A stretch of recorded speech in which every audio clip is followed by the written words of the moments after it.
গোলবাড়ি স্টাইলে মাটন কিমা কষা রুটি, পরোটা, নান সব কিছুর সাথেই খেতে ভালো লাগে।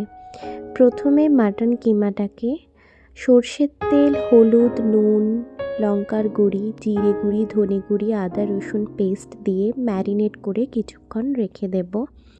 গোটা গরম মশলা, পেঁয়াজ কুচি, আদা রসুন থেতো করা, তোমরা চাইলে পেস্ট করতে পারো, নিয়ে নিয়েছি দুটো কাঁচা লঙ্কা আর কয়েকটা লেবুর টুকরো।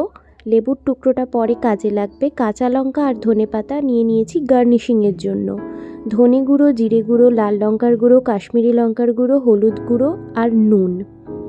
সর্ষের তেল গরম করে কিছুটা পেঁয়াজ আমি বেরেস্তা ভেজে তুলে রেখে দেবো।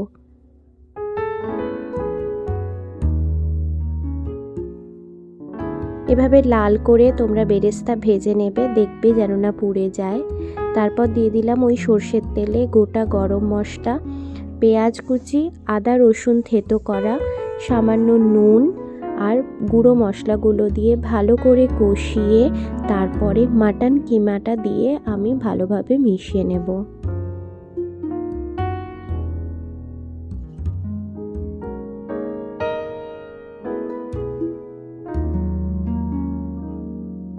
ঢাকা চাপা দিয়ে ধৈর্য ধরে কষিয়ে কষিয়ে রান্না করলে মাটন থেকে অনেকটাই জল বেরোবে আর মাটন তার নিজের জলেই সুন্দরভাবে সেদ্ধ হয়ে যাবে।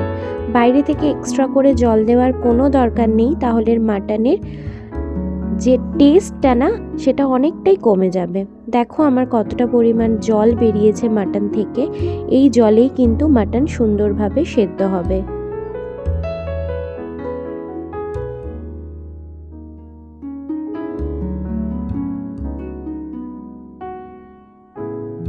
মাটনটা আমার খুব ভালোভাবে সেদ্ধ হয়ে গেছে।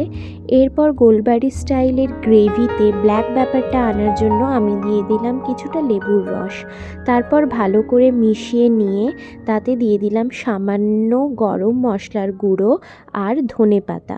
এই দুটো অপশনাল, দিতেও পারো নাও দিতে পারো। এরপর ভালোভাবে মিশিয়ে আমি সার্ভ করব। তৈরি হয়ে গেল আমার গোলবাড়ি স্টাইলের মাটন কিমা কারি। ওপর থেকে গার্নিশিংয়ের জন্য দিয়ে দিলাম বেরেস্তা আর ধনেপাতা। রুটি, লুচি, নান, পরোটার সাথে পারফেক্ট কম্বিনেশন।